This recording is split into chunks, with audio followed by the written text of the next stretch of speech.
essayer d'animer un petit peu tout ça. Donc, une plénière sur coopération internationale et développement de l'agroécologie.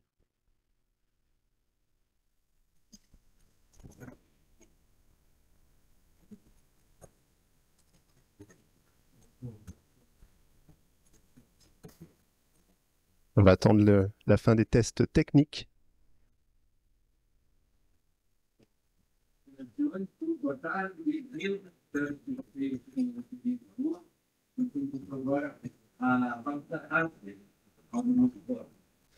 Et pour commencer, aujourd'hui, il fait très, très, très chaud. Et on va voir si vous aussi, vous êtes chaud.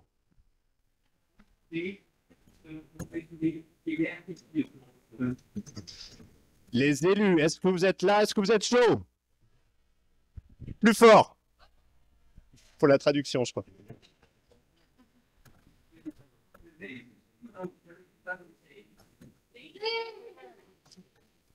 Les chercheurs, est-ce que vous êtes là? Pesquisadoras, bien. Les mouvements sociaux, est-ce que vous êtes là? Os movimentos sociales presentes? Opa! Les petits producteurs, les sanitaires, les travailleurs ruraux?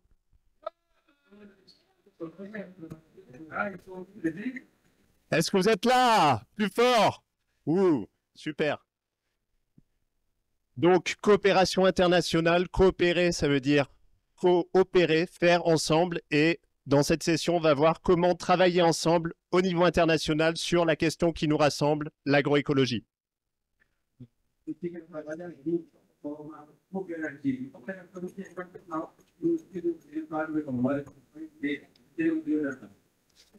Donc, sur la scène, ouais! Sur la scène avec nous, donc j'ai le plaisir d'accueillir Pierre-Adrien Romont, qui est conseiller agricole régional à l'ambassade de France.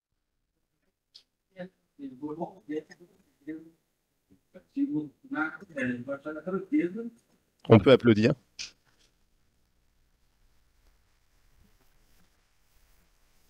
Henri Rouillet-Dorfeuille, qui est ingénieur agronome et membre titulaire de l'Académie d'agriculture de France.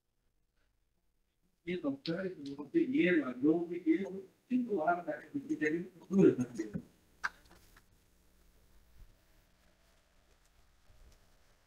enfin, Félix Bellem, qui est secrétaire général de l'association AMAPAD et de l'Union nationale des organisations pour la promotion des produits biologiques au Burkina.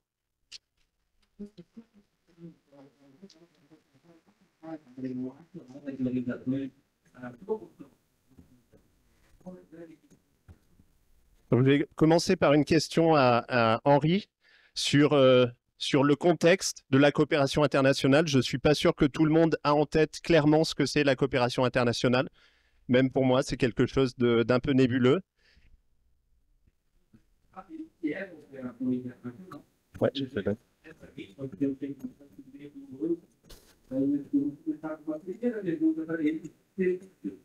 Et la première question, c'est Henri, est-ce que tu peux nous expliquer qu'est-ce que la coopération internationale au XXIe siècle, dans un contexte post-Covid, donc peut-être avec des moyens de communication différents, des acteurs différents peut-être?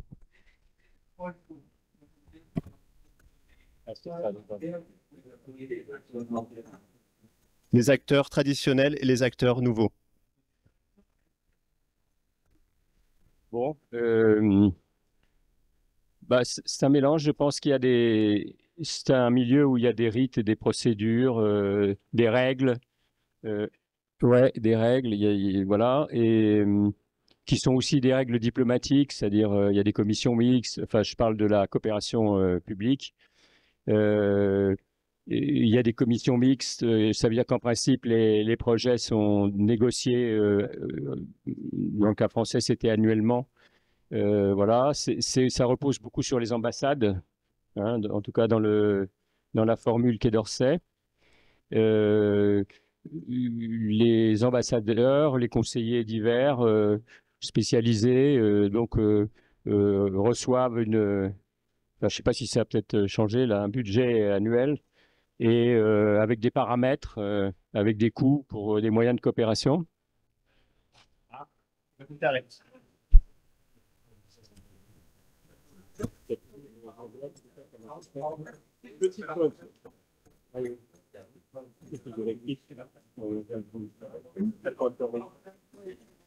Ouais. Oui, d'accord. Je suis fatigué, hein, mais bon. En tout cas, voilà, donc il y a des procédures qui sont formelles et qui correspondent à des règles de partenariat. Si on est dans le public et on-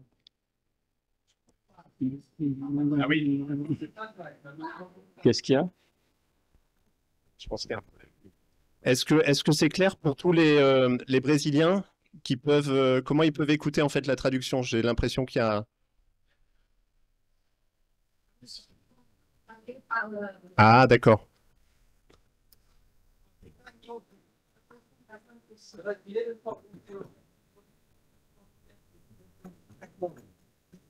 Donc les Brésiliens, si vous voulez avoir la traduction, il faut vous rapprocher du fond de la salle pour avoir accès aux haut-parleurs. Les Brésiliens.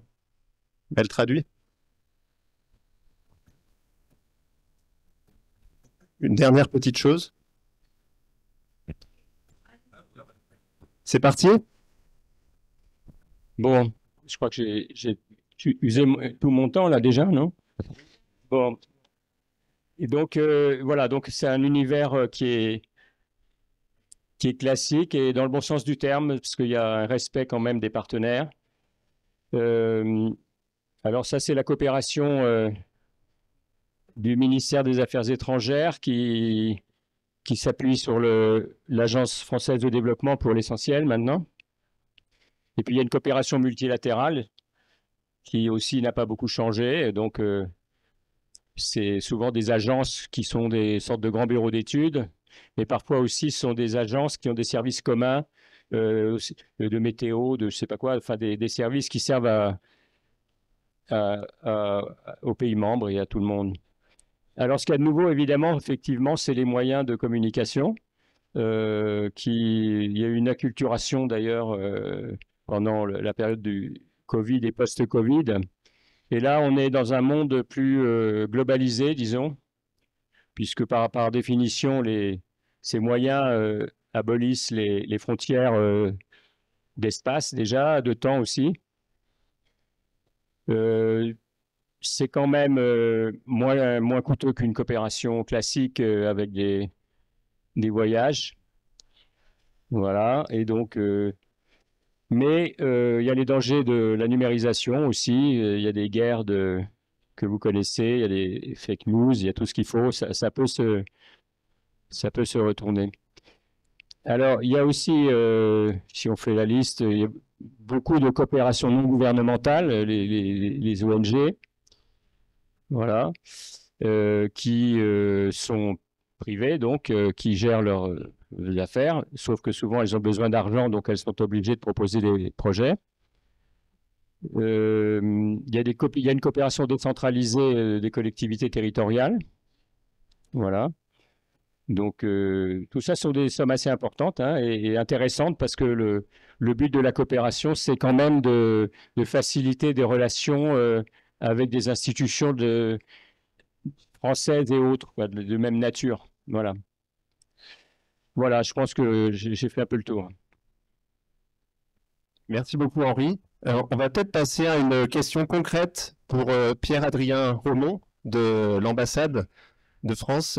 Donc, la France et le Brésil, ce sont deux pays où il y a une certaine reconnaissance institutionnelle de l'agroécologie. En tout cas, le terme est utilisé par ces gouvernements. Comment cette alliance potentielle, s'il y en a une, se traduit concrètement dans des projets de coopération internationale France-Brésil?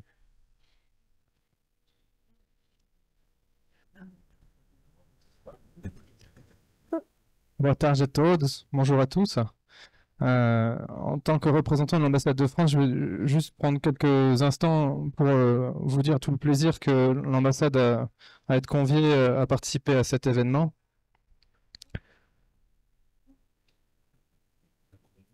Eu vou agradecer em português também, já que tem a maioria das pessoas aqui falam em português. Então, só para falar o prazer que o meu e o da Embaixada de participar desse evento, ressaltar o apoio da Embaixada e da França nesse projeto de cooperação, que é muito sólido, né? Que já é a 5ª edição desse fórum. Falar que a França apoia muito esse assunto da agroecologia, especialmente no âmbito da cooperação internacionais. Também gostaria de parabenizar os produtores aqui da região de Teresópolis e do estado de Rio de Janeiro.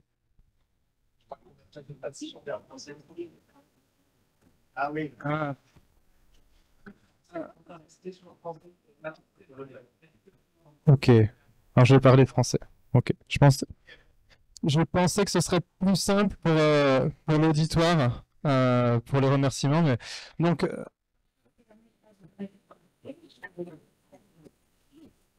Mais si la technique est calibrée pour le français, restons en français. Donc, je disais que je voulais aussi féliciter les producteurs agricoles ici de la région de Teresópolis et de l'État de Rio de Janeiro. Et la richesse des productions qu'il y a ici, dire que c'est très important. C'est une chance et une richesse pour une région avec une grande ville comme Rio de Janeiro d'avoir une production locale de petite échelle adaptée à la consommation de la nourriture. Pour les Français, parce que les Brésiliens le savent, l'alimentation au Brésil provient à 70%, peut-être même plus, de l'agriculture familiale. Et donc redire toute l'admiration et le soutien à cette production familiale, y compris en recherche d'agroécologie. Alors évidemment, il y a un historique de coopération très fort entre la France et le Brésil sur ces questions-là. Et ça remonte à de nombreuses années et je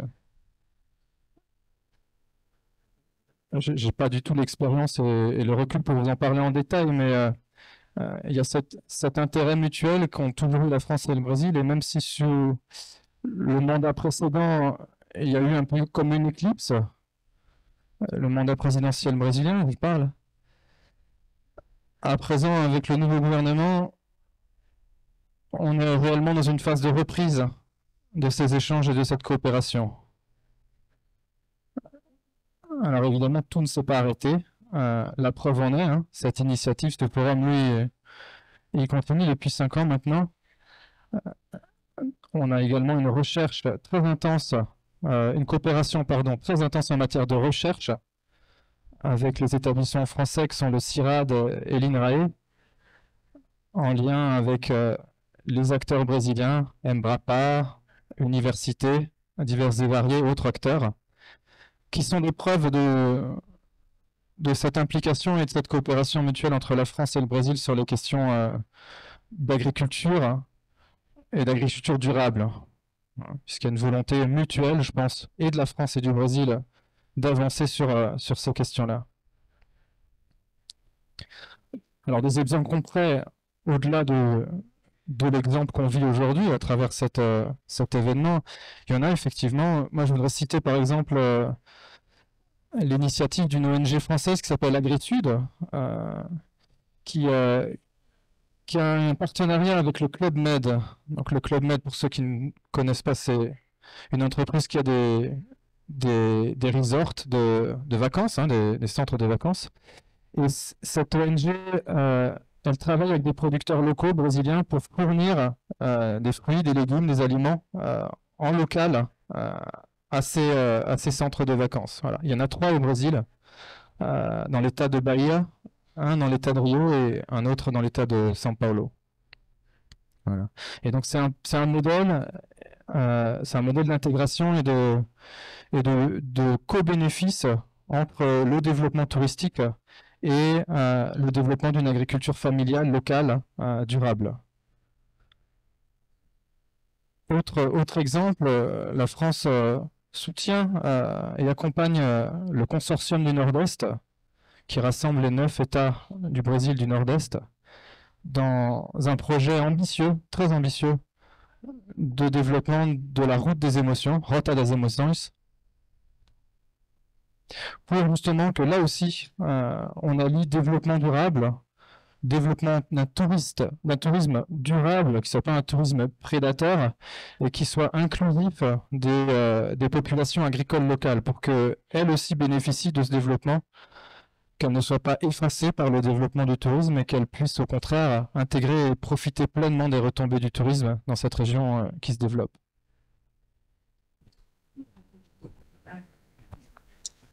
Muito obrigado. Merci beaucoup. Donc, pour vos prochaines vacances en famille au Brésil, vous savez où aller, Club Med. Vous soutiendrez la production locale. Pardon? Ou la route des émotions dans le nord-est, c'est ça? Ok. Maintenant, l'agroécologie, pour de vrai, c'est à la fois un ensemble de pratiques agricoles, c'est une science et c'est aussi un mouvement social. Donc, j'ai une question pour Félix, qui vient du Burkina et qui représente à la fois une organisation de producteurs et comment dire, un réseau de circuits courts. J'aimerais savoir, Félix, comment faire pour intégrer encore mieux la société civile, les mouvements sociaux dans les projets de coopération internationale à travers les exemples du Burkina. Voilà, bonsoir à tout le monde. Je voudrais commencer d'abord par une petite anecdote. Et parce que lorsque nous étions tout petits, on nous a toujours dit qu'au Brésil, il y a une ville qui s'appelle Belém, qui s'écrit exactement de la même manière que notre nom de famille. Donc, je me demande si je n'ai pas des origines brésiliennes. Voilà. Et déjà dire également merci aux amis brésiliens. Merci pour leur amitié et puis également pour la chaleur qu'ils nous transmettent et leur énergie. Voilà, ok.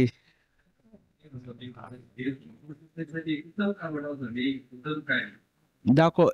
Et maintenant, pour répondre à la question, je vais d'abord vous citer un proverbe de chez nous qui dit que lorsqu'on est seul, on part vite, mais ensemble, on part encore plus loin. En fait, cela témoigne que au niveau de l'agroécologie, si on veut aller de l'avant, il faut une mutualisation des efforts. Et lorsqu'on parle de la mutualisation des efforts, le levier, surtout du côté de la société civile, est un puissant moyen. Sorry. Ok, sorry.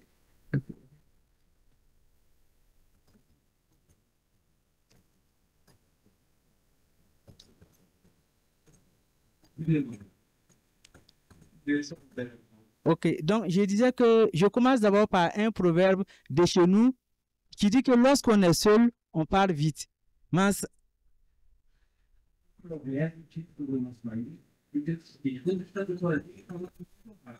Mais lorsque nous sommes ensemble, on part encore plus loin. Cela voudrait dire que si on veut que l'agroécologie se développe, c'est à travers la mutualisation des efforts.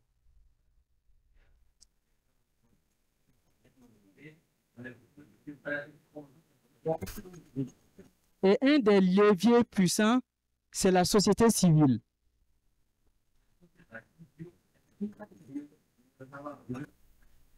Ok, je me permets également de citer Marina le matin, la députée, qui disait que il faut internationaliser les luttes.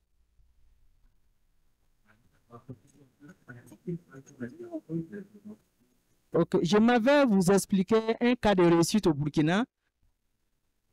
Il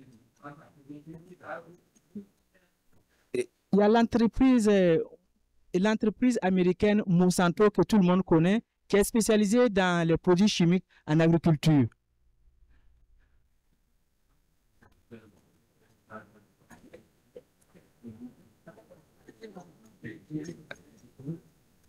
Qui avait décidé de conquérir l'Afrique à partir du Burkina Faso.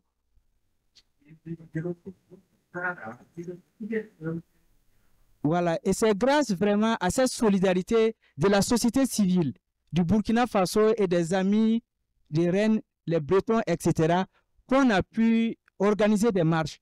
Et c'est ce qui a permis de freiner un peu les élans de Monsanto.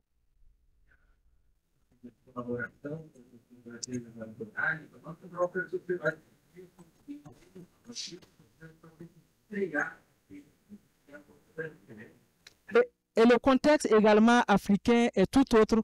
La plupart de nos politiques de développement en agriculture sont financées par des firmes qui ne sont pas dans l'agroécologie.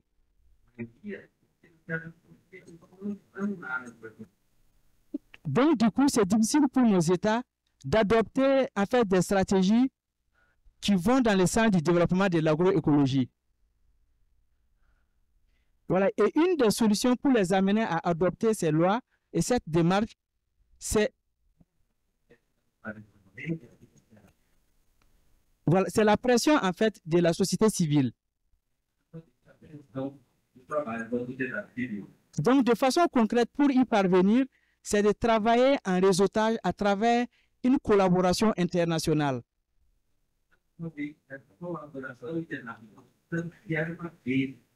C'est ce qui peut nous permettre de faire bouger les lignes et de faire également développer l'agroécologie à travers une coopération au niveau de la société civile.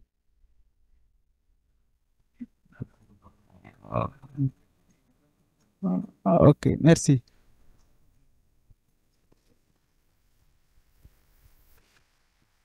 Merci beaucoup Félix, et merci beaucoup de cet excellent exemple. Je vais poser encore 2 questions au panel et ensuite on va essayer d'ouvrir pour vous donner la possibilité de poser vos questions. J'ai une question pour toi, Henri, qui a une longue carrière dans plein d'organisations différentes, plein de campagnes, plein de mouvements. Et c'est une question qui rebondit un peu sur ce que vient de nous dire Félix. Est-ce que tu as des recommandations à partager issues de ton expérience sur la manière dont on peut arriver à changer les politiques publiques? Parce qu'il s'agit de ça aussi à travers la coopération internationale. Ma question, c'est, au-delà de ce type de forum, d'ailleurs, est-ce que vous êtes encore là, le forum Alimentation et Territoire? Vous êtes là? Oui? Donc voilà, on a un super forum, plein d'acteurs différents, on les a réunis, très bien. Mais qu'est-ce qu'il faut en plus pour vraiment changer les choses, changer les politiques publiques? Alors oui, bon, ça marche. Donc le public national, et puis on peut faire une petite incursion dans ce qu'on appelle le plaidoyer international. Sur le plaidoyer international, là je vais faire référence aux interactions qu'on peut avoir avec les diplomates, ceux qui participent aux négociations gouvernementales. La diplomatie, c'est gouvernemental, c'est voilà. Et donc là, c'est vrai que quand on regarde les grands événements diplomatiques des 20 dernières années, ou même peut-être il faudrait remonter jusqu'aux années presque 70, presque toujours dans les processus, que ce soit sur les grandes conférences de l'environnement, Rio 92, Rio +10 +20, que ce soit sur les questions de désarmement, sur des questions parfois économiques, sur toutes les conférences qu'organise l'ONU, et parfois même l'OCDE dans les champs purement économiques, il y a quelque part les ONG de différentes familles, mais enfin ça reste quand même une famille assez unie. Et ces ONG, c'est petit quand même par rapport aux grands acteurs qui sont sur cette scène diplomatique, d'abord les États, mais il y a aussi tous les lobbies des multinationales et voilà, il y a surtout les chercheurs aussi qui... Voilà. Et donc, il y a quelque chose d'intéressant parce que comment ces petits acteurs ont réussi à faire basculer souvent des négociations. Bon, ça suppose effectivement c'est pas pour tous les sujets, et ça suppose pour rentrer dans la scène diplomatique, de passer par des gouvernements. Vous voyez, sur les histoires d'Ozum, c'était avec le Canada. Bizarrement, pour la création de la Cour pénale internationale, c'était par Trinidad et Tobago, vous voyez, peu importe, on passe la barrière du non-gouvernemental et du gouvernemental, après c'est posé, et puis on continue les processus dans ce cadre-là. Et donc, c'est vrai qu'il y a une efficacité en matière de plaidoyer des associations qui est importante. Sur les politiques nationales, je voudrais souligner quelque chose quand même, c'est que il faut arriver à populariser déjà le sujet qu'on veut porter.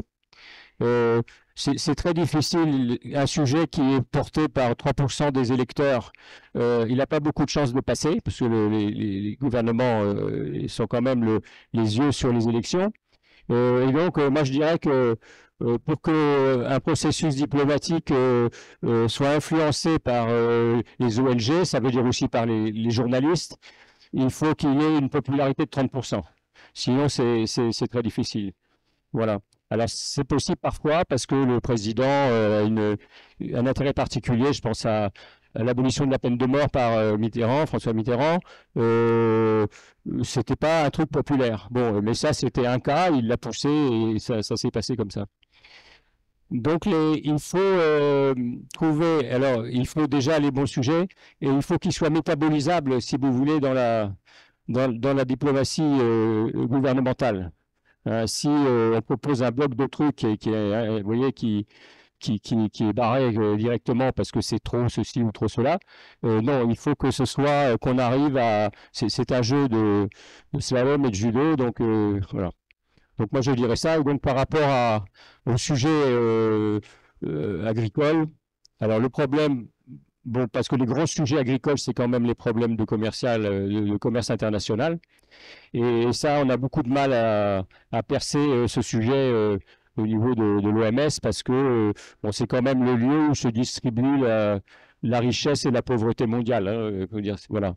Et donc là, c'est plus compliqué, mais quand même, on a pu avoir des victoires à l'OMS avec la question des médicaments génériques. Bon, il y a un certain nombre de sujets comme ça qui sont...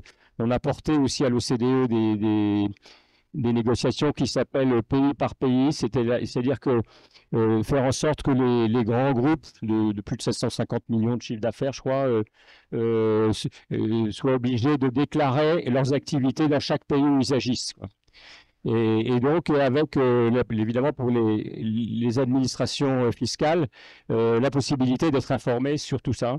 Et donc, évidemment, la question des impôts pour ces grands multinationales qui souvent ne payent pas beaucoup et qui sont en concurrence directe avec tous nos acteurs nationaux qui payent, vous voyez, c'est un sujet important. Alors, il y a beaucoup de sujets, mais il y a une vraie activité. Alors, c'est le sujet, il doit être à peu près choisi. C'est la construction de réseaux nationaux, éventuellement de différentes familles.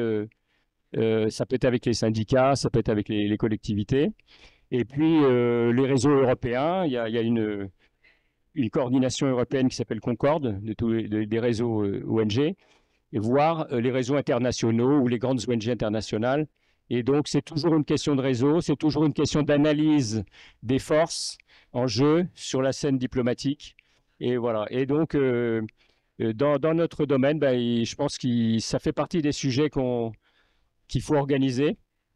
C'est vrai qu'une alliance, plusieurs pays, déjà 3, mais ça peut être beaucoup plus, ça a du poids. Ça a du poids vis-à-vis de nos gouvernements. C'est-à-dire que nous, on s'occupera de la liaison avec la France, le Burkina avec son gouvernement. On n'a pas un poids pour faire bouger, nous, l'Inde ou le Brésil. Voilà.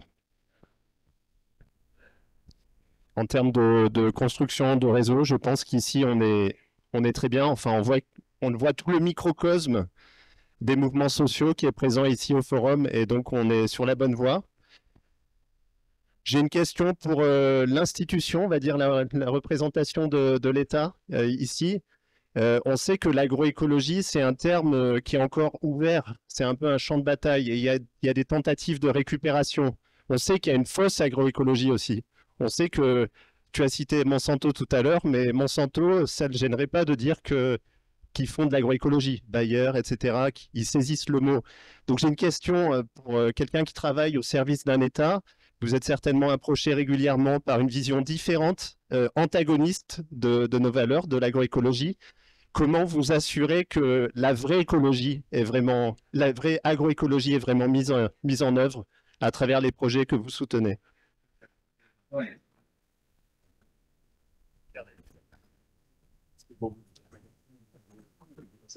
Ouais, question le câble.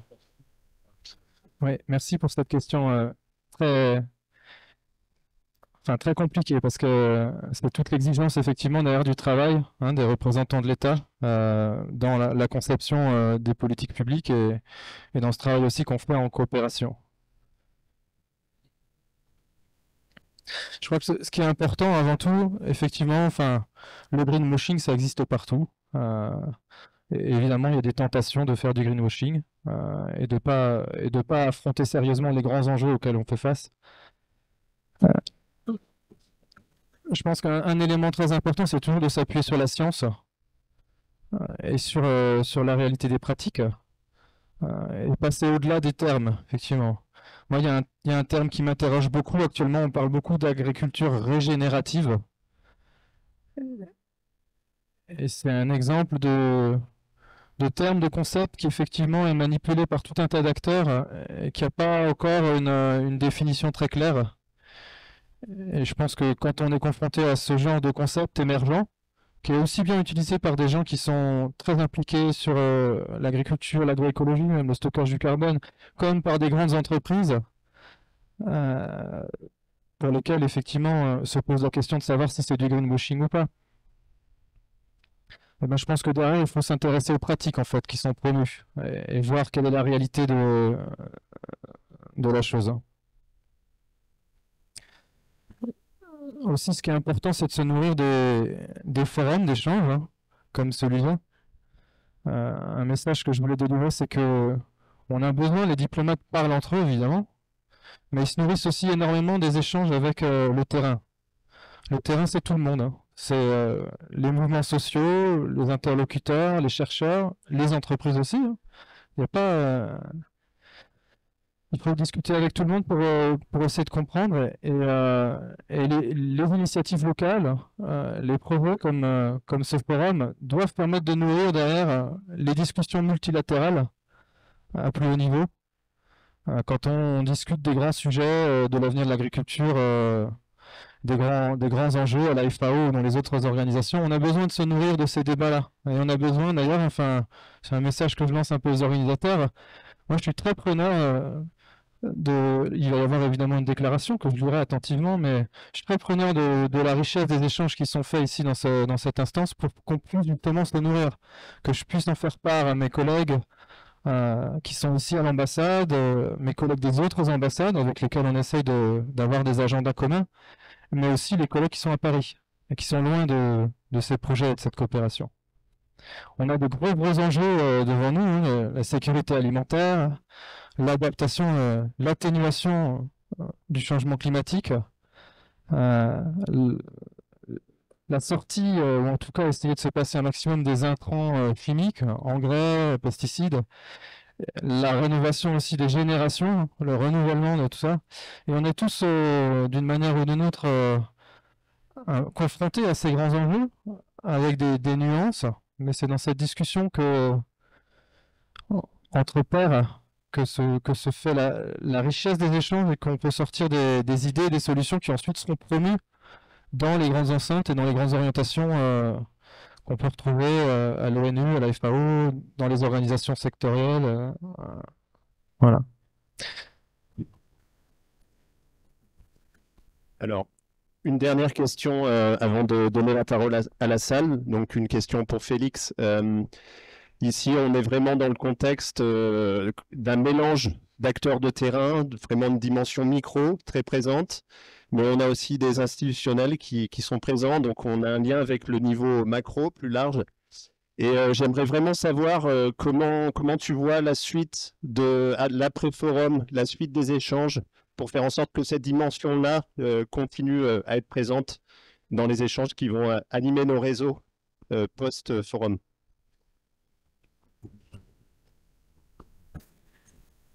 Voilà, merci beaucoup, Jocelyn. Je vais m'excuser un peu de ma manière d'intervenir. En fait, je vais prendre d'abord un cas de réussite et puis à la fin, maintenant, je vais conclure.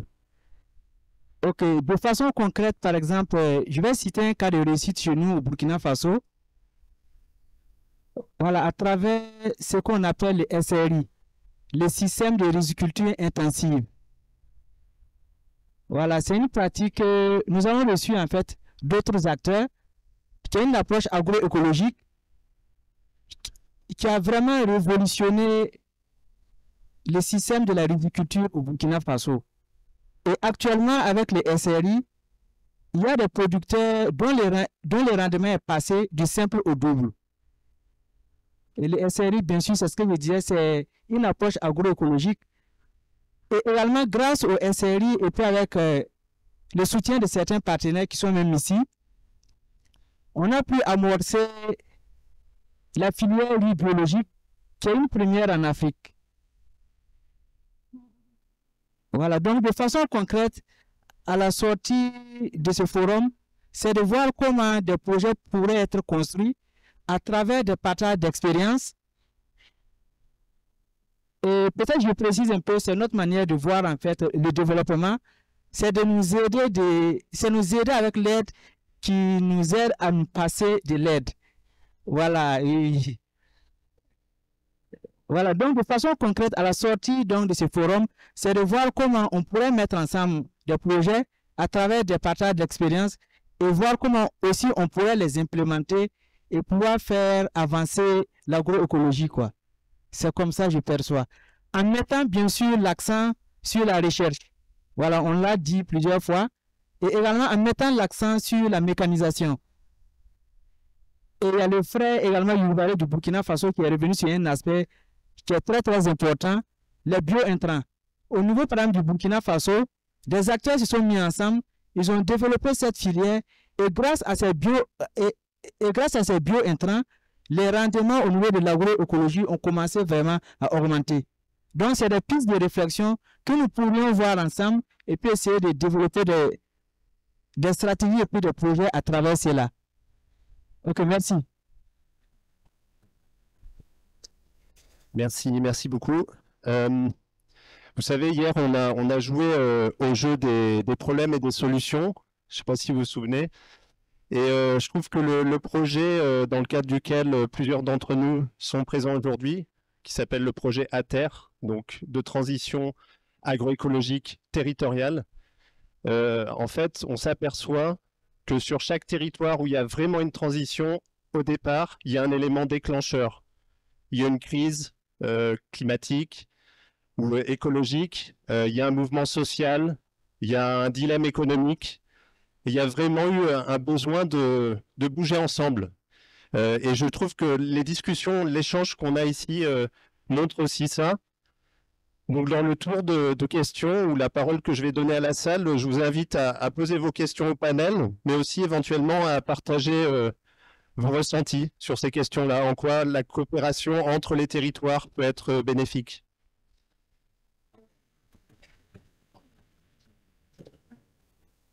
Je vais laisser la parole à la salle. Si la salle est encore présente, est-ce que vous êtes encore là?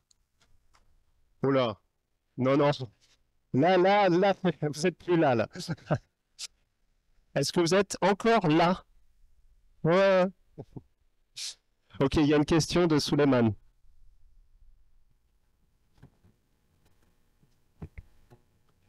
Ok, merci beaucoup. Alors, donc, merci aux différents panélistes pour les différentes interventions. Alors, moi, j'avais un petit commentaire et puis des questions, quelques questions. Alors, pardon, une question. Ok. Bon, je vais peut-être m'appesantir sur une question d'actualité que nous vivons dans nos pays du Sud, notamment le Burkina Faso et le Mali. Alors, en matière de coopération, nous sommes suspendus justement par l'aide française, justement l'AFD. Et pour moi, je pense que quand on parle de développement, il faut justement aller au-delà des émotions.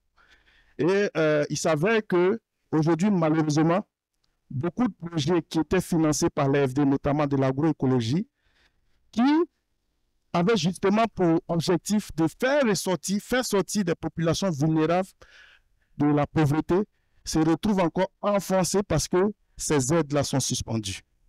Alors, c'est une question d'actualité, nous le vivons. Et aujourd'hui, c'est le Burkina. On ne le souhaite pas. Peut-être demain, ça peut être le Brésil. Alors, moi, ma question, c'est de savoir quel est votre point de vue vous, en tant que représentant de l'État français ici au Brésil, pardon, quel est votre point de vue par rapport à cette situation de fait?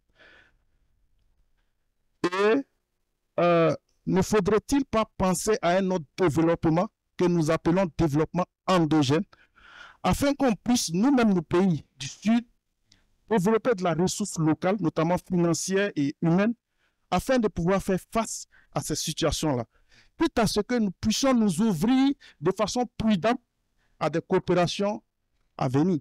Ce sont des questionnements et des commentaires, et je vais peut-être laisser le soin aux représentants de l'État français de répondre. Merci. Merci beaucoup, Souleymane. Je vais juste demander à tous ceux qui ont une question de lever la main, et puis on va essayer de les prendre tout ensemble, parce qu'on doit clore dans quelques minutes. Donc il y avait une question, deux questions. Est-ce qu'il y a des non-français qui veulent aussi poser une question, des Brésiliens? Là, j'ai deux Français. Des questions du Brésil? Non? C'est désespérant. Pas de souci. Alors, on a Alain d'abord. Et ensuite Claire. Et on aura les réponses du panel ensuite. Bon, merci de me donner la parole. Donc, je suis Alain Dioulin, le président du réseau Bretagne Solidaire, qui a assuré la gestion administrative et financière du forum. Et donc, je m'adresse aussi aux représentants de l'État pour dire qu'on a eu énormément de mal à obtenir des visas pour nos amis burkinabés. Et que finalement, l'argent public nous a coûté énormément, c'est-à-dire les subventions ont servi en partie pour payer des visas, payer des billets d'avion par la Turquie, etc., alors qu'il aurait été beaucoup plus simple d'avoir un visa de transit français. Donc, je suis en tant que président du réseau Bretagne Solidaire, j'ai été reçu au ministère là, à une réunion sur le Sahel, j'ai déjà protesté, mais je sais que mettre sur le métier l'ouvrage, c'est beaucoup mieux. Il faut toujours en parler. Et la deuxième chose, moi, évidemment, je rejoins Souleymane. Je suis, en tant que président de RBS, représentant d'une association qui s'appelle l'Association Yevilan Mopti. Et effectivement, nous assistons à un écroulement de la coopération, malgré tous nos efforts. Il y a des groupements d'associations qui se mettent en place en Bretagne et qui ne sont pas écoutés. Donc, vous savez, M. Roman, vous êtes au courant de tout ça. Ici, nous sommes véritablement en confiance dans l'amitié, mais ce que nous avons vécu en Afrique, nous, il y a quelques années, n'existe plus. Et cette perte de contact avec nos amis africains, je pense que c'est une erreur. Merci Alain.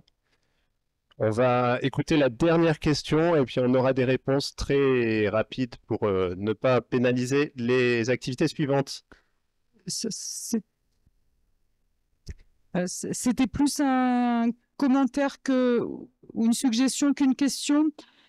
C'était d'avoir peut-être une perspective plus symétrique et d'apprentissage mutuel sur de la coopération. Par exemple, côté scientifique, dans les projets CAPES-COFECUB, on est vraiment dans cette inspiration mutuelle d'expérience des deux pays, qu'il s'agisse de pratiques agricoles, de commercialisation, par exemple, qu'il s'agisse de politique publique, puisque si la France a plein de choses à apporter sur ces expériences, par exemple, projets alimentaires territoriaux, pour parler de quelque chose de récent.